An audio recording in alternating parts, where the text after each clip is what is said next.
Petaka menimpa seorang anggota polisi berinisial FNSB 22 tahun di Jalan Pidade 5, Hotel Permata Dana Ubung, Denpasar Utara, Rabu 16 November dini hari.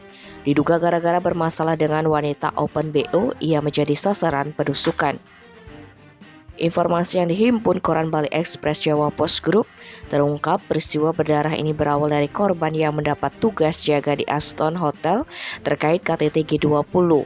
Korban sebenarnya bertugas di Baharkam, Mabes Polri, namun ditugaskan atau bawah kendali operasi ke Bali.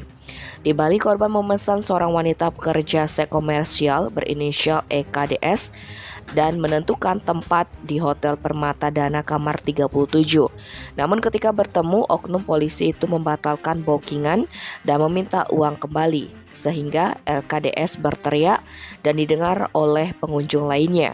Kemudian datanglah pelaku beserta rekannya dan terjadi keributan. Saat itulah pria yang memakai baju putih garis-garis hitam tersebut ditikam di bagian leher.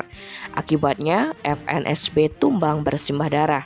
Sedangkan pelaku dan rekannya kabur, korban lantas dibawa teman-temannya ke rumah sakit Uangaya Denpasar. Namun nyawa korban tak tertolong.